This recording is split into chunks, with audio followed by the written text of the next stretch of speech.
شاکرا و اما کفورا، ہم نے اس انسان کو ہدایت سبیل بھی کر دی، چاہے یہ شکر کی راہوں پر چل کر شکر گزار بندہ بنے، چاہے یہ کفر کی راہوں پر چل کر ناشکر بنے۔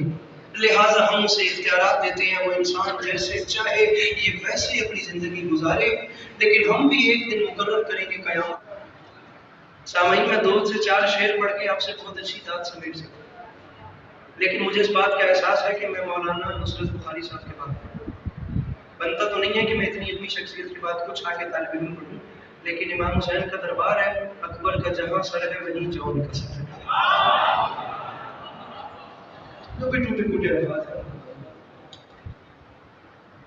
خالق فرماتا ہے ایک دن مقرر کریں کہ قیامت کا بات صرف شیعہ سے ہے بھی نہیں، میرا یقین ہے کہ علیحدہ مکاتب فکر کے احباب بھی تشریف فرماؤں گے تو وہ بھی سمیٹ ایک دن مقرر کریں گے قیامت کا، اس دن ہم بھی اس سے سوال کریں گے اب بتا تو انسان کن راہوں پر چل کر آخر ہم تک آیا؟ یہ ماں و تین کا مجموعہ، یہ آب و گل کا سنگم، یہ کچھ پانی اور کچھ مٹی کا پتلا زمین پہ جال بن کے بچھ گیا، یہ آسمانوں پہ کمندے ڈالنے لگا، زمین اس سے نہ بچی، آسمان اس سے نہ بچا، پہاڑ اس سے نہ بچے، ہوا اس سے نہ بچی، فضا اس سے نہ بچی۔ اس چھوٹے سے انسان نے زمین کی ہیبت ناکی کو چیلنج کر کے اس نے سمندروں کی موج سے موج ٹکرا دی، اس نے جوے فلک پر اڑتے ہوئے طائروں کو زمین پہ بسمل کر کے پھینک دیا، اس نے حباب کے دل توڑ دیے، اس نے آب روا کی چادر تباہ کر دی، اس نے کارے دریا میں چھپے ہوئے صدف کو لا کر سطح آب پہ بھی آبرو کر دیا۔ یہ دیکھنے میں کمزور سا انسان ہے، لیکن سامعین گرامی یہ لوہے کو آکاش پہ اڑا رہا ہے، یہ موتی کی آبرو کو بچا رہا ہے، یہ دانے کو دھرتی سے اٹھا رہا ہے، یہ کئی گنا وزنی جہازوں کو سمندر کی لہروں پہ بھگا رہا ہے، یہ زمین کو ناقابل رہائش سمجھ کر چاند ستاروں پہ ڈیرے ڈالنے جا رہا ہے۔ فرشتوں میں ایک ہلچل سی مچ گئی ہے جس میں جبرائیل ارشاد فرما رہے ہیں فرشتوں ہوشیار، یہ جنت سے نکالا ہوا پھر واپس آ رہا۔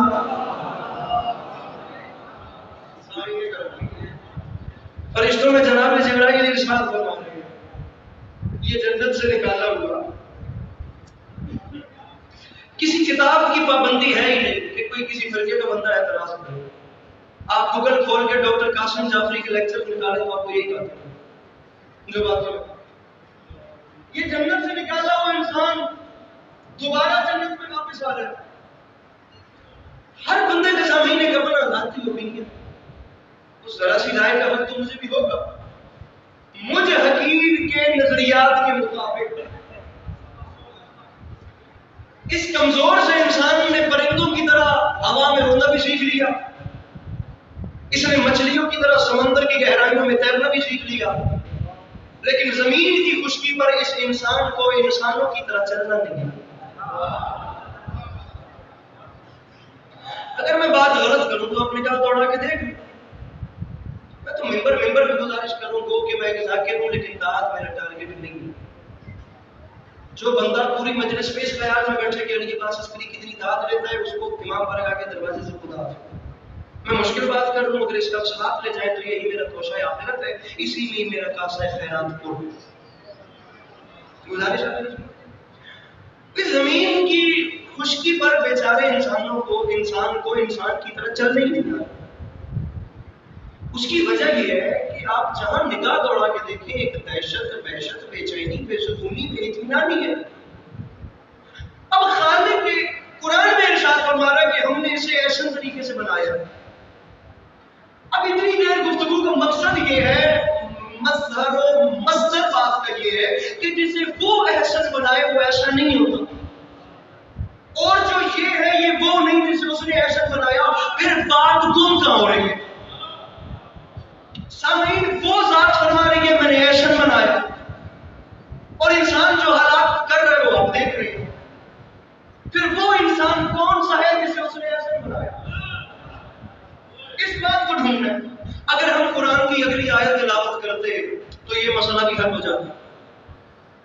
وہ خالق ارشاد فرما رہا ہے لقد خلقنا الانسان فی احسن تقویم، پھر وہ فرماتا ہے ثم رددناہ اسفل سافلین، پہلے ہم نے انسان کو احسن طریقے سے بنایا، پھر ہم نے اسے پلٹا کر بدترین شکل میں بھیج دیا۔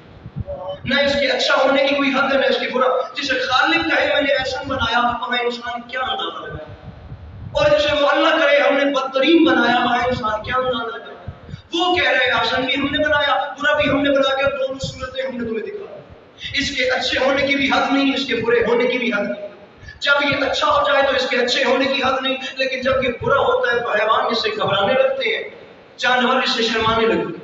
جانور انسان سے اس لیے شرماتے ہیں کیونکہ شیر درندہ ہے لیکن شیروں کے لیے نہیں، چیتا صفاق ہے لیکن چیتوں کے لیے نہیں، بھیڑیا خون آشام ہے لیکن بھیڑوں کے لیے، بھیڑیوں کے لیے نہیں، سانپ زہریلا ہے لیکن سانپوں کے لیے نہیں. لیکن انسان جب اسکول سافرین کی منزل پہ آتا ہے تو اپنے ہی بھائی کا لہو پیتا ہے، یہ اپنے ہی بنی لوگوں کی ہڈیاں چباتا ہے، یہ اپنے ہی بھائی کو جان سے مار دیتا ہے، یہ اپنے ہی گھر میں بیٹی جیسی رحمت کو زندہ دفن کر دیتا ہے. جب یہ برا ہوتا ہے تو اصل سے اس کے برے ہونے کی حد نہیں، لیکن تفسیر قرآن کہہ رہے ہیں لیکن جب یہ اچھا ہوتا ہے نا تو کبھی شہ سوار گھر کا رفتار ہوتا ہے، کبھی انجم شکار ہوتا ہے، کبھی تہذیب کا دیوتا ہوتا ہے، کبھی ارتقاء کا پروردگار ہوتا ہے. بلند ہوتے ہوتے سامعین گرامی اتنا بلند ہو جاتا ہے انسان، اس سے آگے وہ منزل آ جاتی ہے انسان کی بلندی کی کہ جہاں سے آگے جبرائیل کے پر جلے وہاں سے آگے اس کی نالین جاتی ہے، جہاں سے آگے روح الامین کے پر جلنے کا خدشہ ہو وہاں سے آگے انسان کی نالین جاتی ہے. سمپل سی بات ہے، انسان اپنے افعال سے احسن تقویم اور اسفل سافلین کو دو ناموں میں تبدیل کر دیتا ہے، ایک کو یزید کہتے ہیں دوسرے کو حسین کہتے ہیں.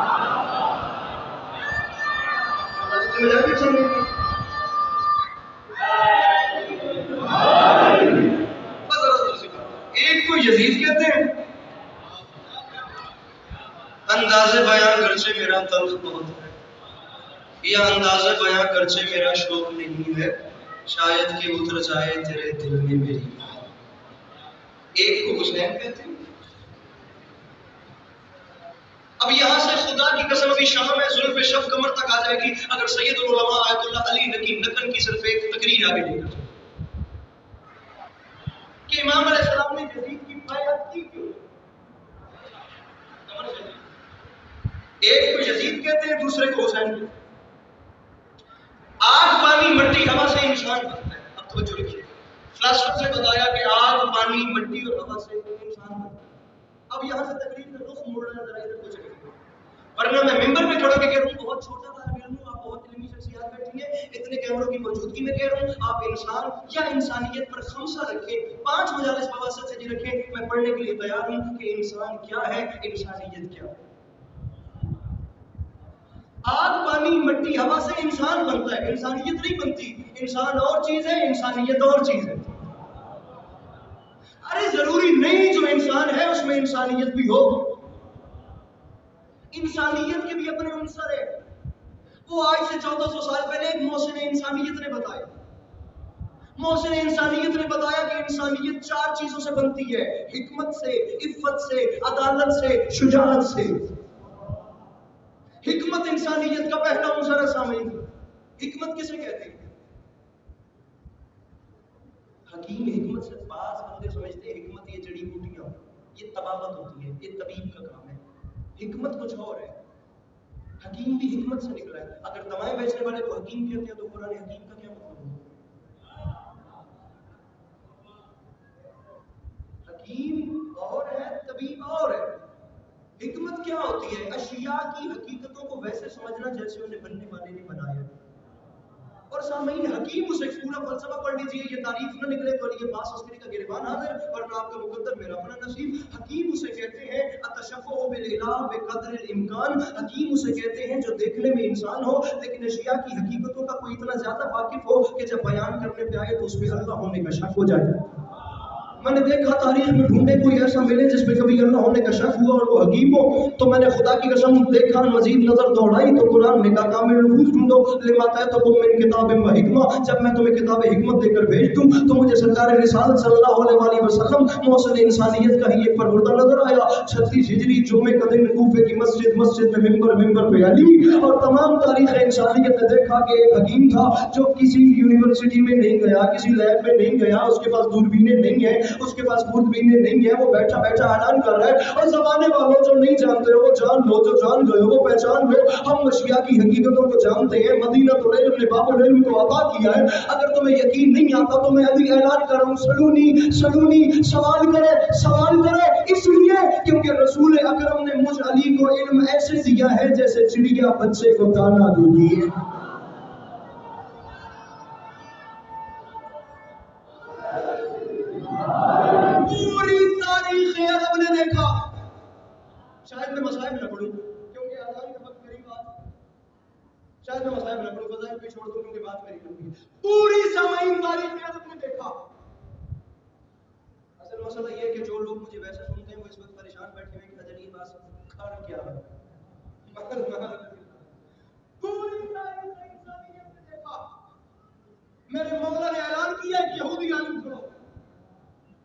خود عالم نے کھڑے ہو کے کہا یا علی کیا سوال ہے، کیا آپ کے خدا کی سب پہ نظر ہے؟ میرے امام نے سینے اثر پہ 3 بار ہاتھ مار کے فرمایا میں علی کہہ رہا ہوں میرے خدا کی سب پہ نظر ہے۔ اب علی کے سامنے تو چالاکی ہوتی نہیں، اس نے کہا یا علی پکی بات ہے آپ کا خدا سب کچھ دیکھتا ہے۔ سوال بدلا تو جواب کی نوعیت بھی بدل دی، فرمایا میں علی کہہ رہا ہوں سب کچھ دیکھتا ہے لیکن ایک چیز نہیں دیکھتا۔ یہ ہاتھ بھی مار لیے، آپ کا اپنا مقدر میرا اپنا نصیب۔ علی فرماتے ہیں ایک چیز ایسی ہے جو میرا خدا نہیں دے۔ یہ بلا بابا جی کونیاں چلی، چٹکیاں بجیں، علی کے مخالفوں نے آنکھیں ملائی، آج بات کرنے کا موقع مل گیا۔ یہ علی نے کیا کہہ دیا؟ وہ کون سی چیز ہے جو اللہ نہیں دیکھتا؟ سینہ اثر پہ ہاتھ مار کے فرماتے ہیں او یہودی عالم سن سمجھ یاد رکھ، میں علی کہہ رہا ہوں میرا اللہ خواب نہیں دیکھتا۔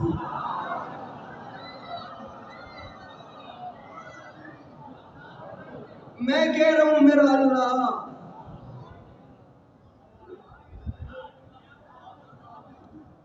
بات خدا کی قسم بیچارہ خطیب کیا کرے، بات اتنی آگے نکل جائے گی نا۔ جناب سلمان محمدی نے پوچھا تھا یا علی بتائیے کوئی مشکل آپ کے لیے بھی مشکل ہے؟ آپ جو کائنات آدم و عالم کی مشکل کشا ہے، کوئی مشکل آپ کے لیے بھی مشکل ہے؟ سلمان کو سینے سے لگایا اور سلمان محمدی کے کان پہ منہ رکھ کے میرے مولا کائنات علیہ السلام نے مسکرا کے دھیمے سے فرمایا تھا سلمان کوئی مشکل علی کے لیے مشکل نہیں ہے، لیکن ایک مشکل علی کے لیے بڑی مشکل ہے کہ میں بندوں کو یہ کیسے سمجھاؤں کہ میں بندہ ہوں۔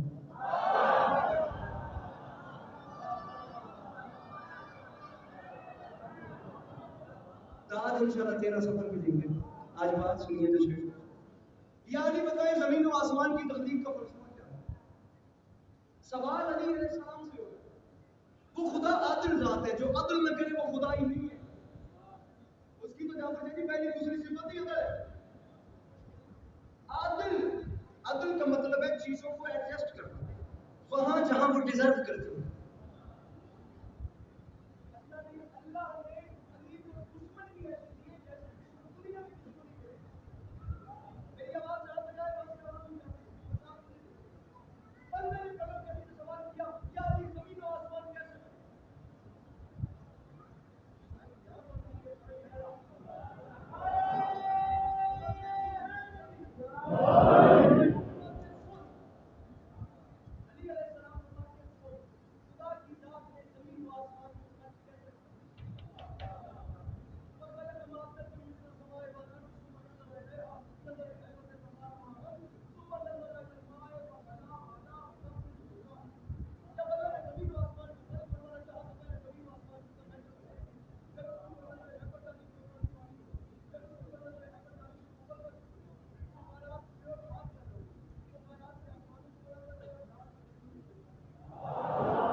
پہلی زمین سے پہلے آسمان کا فاصلہ 500 سال کی نظر کا فاصلہ ہے۔ اب ذرا پیچھے چلیے، جو ایک تھیوری البرٹ آئنسٹائن لے کے آیا E=mc²، کوئی بٹن پش کرے اور پورے کمرے میں روشنی ہو جاتی ہے، آخر روشنی کی رفتار کتنی ہے؟ تو 1 سیکنڈ میں 3.5 لاکھ کلومیٹر۔ اسے انگلش میں لائٹ ایئر بولتے ہیں اور اسے اردو کی اصطلاح میں نظر کا فاصلہ کہتے ہیں۔ آپ جتنے حیران اور مسکرا رہے ہیں میں آپ کو تھوڑا سا اور پریشان بھی کرتا ہوں، ابھی اگلی آپ میری بات کو سنیے۔ اسے انگریزی میں کہتے ہیں لائٹ ایئر۔ جو چیز 1 سیکنڈ میں 3.5 لاکھ کلومیٹر کرے اسے پہلے آسمان تک جانے کے لیے 500 سال چاہیے۔ علی فرماتے ہیں پہلا آسمان بنایا اس کا فاصلہ نام ہے بردیہ، فاصلہ 500 سال کی نظر کا۔ علی فرماتے ہیں اللہ نے دوسرا آسمان بنایا اس کا نام ہے قیدون، اس کا فاصلہ بھی اتنا۔ اللہ نے تیسرا آسمان بنایا اس کا نام ہے مامون، اللہ نے چوتھا آسمان بنایا اس کا نام ہے فیلون، اللہ نے 5واں آسمان بنایا اس کا نام ہے خالصہ، اللہ نے 6واں آسمان بنایا اس کا نام ہے مسیرہ، اللہ نے 7واں آسمان بچھایا اس کا نام ہے عروس۔ فاصلہ 500 سال کی نظر کا چل رہا ہے۔ علی فرماتے ہیں بات 7ویں آسمان پہ نہیں رکی، اللہ نے 7ویں آسمان کے اوپر بنایا مقام مربوسہ، اس کے اوپر ہے جنت الماوا، اس کے اوپر ہے سدرۃ المنتہا، اس کے اوپر ہے حجاب الحمد، اس کے اوپر ہے حجاب المجد، اس کے اوپر ہے حجاب جبروت، اس کے اوپر ہے حجاب ملکوت، اس کے اوپر ہے حجاب رحموت، اس کے اوپر ہے حجاب رضا، اس کے اوپر ہے حجاب حیا، اس کے اوپر ہے حجاب عصمت، اس کے اوپر ہے حجاب عظمت، اس کے اوپر ہے حجاب عزت۔ علی فرماتے ہیں اس کے اوپر ہے کرسی، اور کرسی کے اوپر ہے وہ عرش معلیٰ جہاں میرے رسول کی جوتیوں کو عرش کا تاج بنایا ہے۔